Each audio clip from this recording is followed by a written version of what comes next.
इस वीडियो में हम देखेंगे कुछ शब्दों के अर्थ। तो ये कुछ वर्ड्स मैंने लिखे हुए हैं, इनके हम अर्थ देखेंगे। अर्थ को कहते हैं मीनिंग इंग्लिश में, ठीक है। तो इनके हम मीनिंग देखेंगे, करेक्ट। वॉलेट, वॉलेट आपने सुना होगा, आप अपने पर्स में रखते भी होंगे वॉलेट। तो वॉलेट का मतलब होता है पॉकेट पर्स। पॉकेट जो हम पॉकेट में रख लें, ऐसा छोटा सा एक पर्स होता है, पॉकेट पर्स। और हिंदी में हम कह सकते हैं बटुआ, करेक्ट। बटुआ भी कहते हैं लोग, बटुआ। गेन का मतलब होता है रिसीव। गेन, रिसीव एक वर्ब है, ये एक नाउन है वॉलेट। गेन एक वर्ब है जिसे हम कह सकते हैं मिलना या पाना। मिलना, पाना, रिसीव करना, करेक्ट। सेकंड है एबिलिटी। एबिलिटी का मतलब होता है योग्यता। आप में कितनी एबिलिटी है, आप में कितनी योग्यता है। तो इसका मतलब होता है योग्यता, योग्यता, एबिलिटी। परसेप्शन और एबिलिटी एक नाउन है ना, क्योंकि योग्यता दिखाई नहीं देती पर महसूस की जाती है, तो एक एब्स्ट्रैक्ट नाउन हो गया। परसेप्शन, परसेप्शन का मीनिंग आपके विचार, आपकी धारणा, जो भी आपका परसेप्शन हो, जो भी आपके विचार या धारणा, that are called perception, correct. React, react means जैसे कोई एक्शन का जो रिएक्शन होता है, दैट इज रिएक्ट करना, मतलब जवाब देना, रिएक्ट। एक्शन का मतलब, एक्ट का मतलब क्रिया और रिएक्ट का मतलब प्रतिक्रिया हम कह सकते हैं। तो रिएक्ट का मतलब होता है प्रतिक्रिया, जो किसी के सवाल के बदले में आप जवाब देते हो, दैट इज रिएक्ट करना।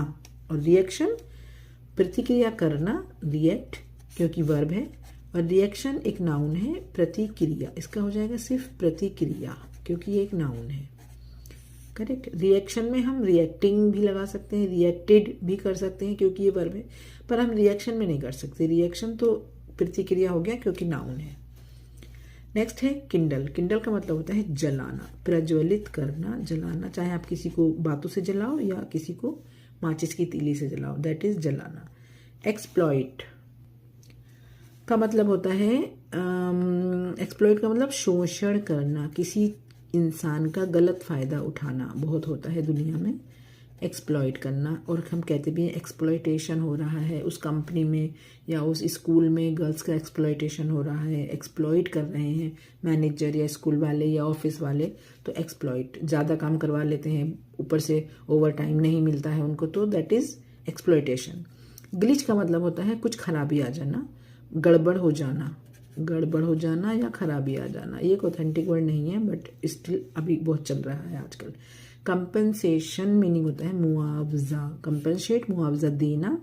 कंपनसेशन एक नाउन है, जैसे भी जिसमें TION लगे होते हैं वो सब नाउन ही होते हैं वैसे। मुआवजा, मुआवजा, और कंपनसेट होता तो मुआवजा देना। सफ़र, जब आप छोटे थे और आप एप्लीकेशन लिखते थे I am suffering from fever, तो सफ़र का मतलब होता है सहना, कि मैं बुखार सह रहा हूँ या मैं बुखार बर्दाश्त कर रहा हूँ, बर्दाश्त करना भी कह सकते हैं। सफ़र करना, बर्दाश्त, बर्दाश्त करना, करेक्ट। नेक्स्ट है प्रोवाइड। प्रोवाइड आप किसको सुविधा देना, प्रोवाइड करना, कि हमें खाना ऑफिस से प्रोवाइड होता है, मिलना, सुविधा देना, करेक्ट, सुविधा देना या सुविधा मिलना। और प्रोविज़न, अच्छा प्रोविज़न आगे लिखा ही है, चलो। प्रोविज़न का मतलब होता, जैसे आपने प्रोविज़न स्टोर देखे होंगे, कई जगह मार्केट में मिलते हैं प्रोविज़न स्टोर, मतलब प्रावधान, कि यहाँ पर सभी सुविधाएं मौजूद हैं, तो एक हम कह सकते हैं प्रावधान। और सुविधा भी कह सकते हैं, सुविधा मिलना, प्रोवाइड, प्रोविज़न, प्रोविज़न, सुविधा। स्कैरी का मतलब होता है डरावना, टेरिफाइंग, डरावना। क्रूशियल, वेरी इंपॉर्टेंट, बहुत ज़्यादा इम्पोर्टेंट। ओफ, मैंने इंग्लिश में ही लिख दिया, नो प्रॉब्लम। इम्पॉर्टेंट आप कह सकते हैं, बहुत ज़्यादा ज़रूरी जो चीज़ होती है, दैट इज़ क्रूशियल। डिफीट का मतलब हराना या हार भी कह सकते हैं, हराना या हारना या हार, ये नाउन भी है और ये एक वर्ब भी है। ट्रायम्फ का मतलब होता है, ट्रायम्फ का मतलब जीत, विजय या जीत। आपने कोर्ट में देखा होगा ट्रायम्फ, उसमें कुछ ऐसे ही लिखा होता है। रेयर का मतलब होता है जो बहुत कम मिलता है दुनिया में, दैट इज दुर्लभ, दुर्लभ। यूबिक्विटस का परवेसिव, एवरीवेयर, जो एवरीवेयर कोई चीज़ मिलती है, एवरीवेयर मिलना, या हम कह सकते हैं परवेसिव, परवेसिव। और omni present, God is omni present, God के लिए यूज़ कर सकते हैं परवेसिव और ओमनी प्रेजेंट, जो चीज़ हमेशा हर जगह मिलती है। और हिंदी में कह सकते हैं देशव्यापी, देशव्यापी, राइट।